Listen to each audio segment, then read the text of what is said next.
Hi, everybody. I'm the director of JResponse at the JCC Association of North America. It's the 12th day I'm on this job. So I'm actually going to be talking about something that I implemented in my last job at the Jewish Theological Seminary. Eliminate your meetings. Just get rid of them. That's what I'm going to be talking about for the next 5 minutes. Why meetings can stink. I have a feeling I'm going to see a lot of heads nodding. They often talk about things that can be shared over email. How many times have you heard something in a meeting and I'm like, you could have just sent that me over an email, that IT needs that. They are often frontal, with most involved not invited to participate. They often don't have a set agenda, or the agenda isn't followed. They often don't have a clear goal. People invited often don't have a role, or they're wondering why they're even there. And these type of meetings, when these things exist, what happens? They can feel dull, they can feel uninspiring, they can feel like a waste of time, they reduce employee morale, and they can hinder relationship building, not help it. And I think when we're at work, we want to feel the opposite of those things. So what should we do? We should eliminate our meetings, or at least eliminate our department staff meetings and change them. Instead of having meetings, we should gather for communities of practice, which is something I did with the Leadership Commons, part of the William Davidson Graduate School of Jewish Education, and our Leadership Institute directors. A community of practice, which you all can implement in all of your organizations, they excite your team. They strengthen the quality of your work and our collective work. They build more meaningful, healthy work relationships with each other. Bring our respective work closer together. It takes us out of the silos and into collaboration, strengthening all of our work, and is looked forward to. It's not a waste of time at all. So what is a community of practice? It's a group of people who share a concern or a passion for something that they do, and they learn how to do it better by interacting regularly.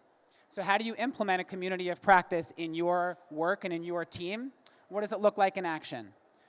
So if you have staff members or directors, each one can take a lead each time. So a different person is leading the meeting each time, and they can present a program or an issue that they are navigating. This is a problem that I have at my work. This is something I'm struggling with in the program that I run. Then a facilitator can facilitate, not speak the whole time, but allow other people to speak through a protocol, a critical friends or a project protocol, so the director sharing can then receive positive and critical peer feedback from their peers. We're all considered experts in the room. The facilitator then ensures that everyone on the team has an opportunity to share their thoughts. This is the critical friends and project protocol that I have copies of, so if you're interested, I will happily give you a copy.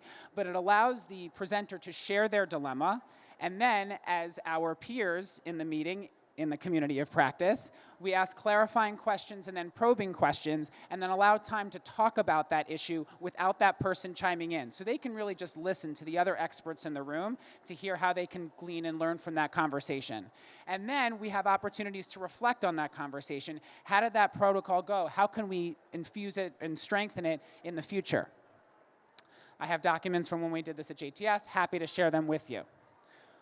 The other way that you can do a community of practice is that a staff member, if you're trying out a new program, if you're going to be doing something new with clients or patrons or learners, try it out on your staff.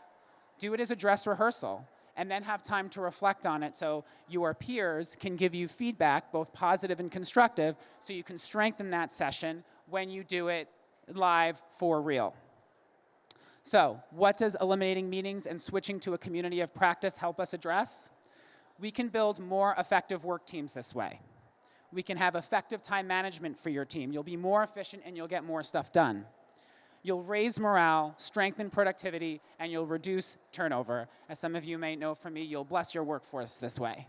And you're providing meaningful professional development and growth internally, something that we all care about, because that's why we're all here at JPro 19. And it shows that we're investing and demonstrating value to our staff by raising us up, because we are all sharing our own various expertise.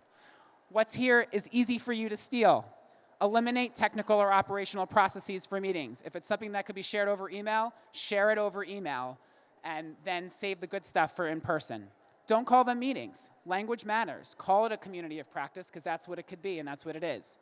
Allow different staff members to lead each time, promoting shared, collaborative, and distributive leadership. Have a clear protocol so your team can fully understand and clearly follow the flow of your COP. And create a culture in which one's peers are seen as fellow experts, providing meaningful feedback, raising up the value of your organizations. Thank you.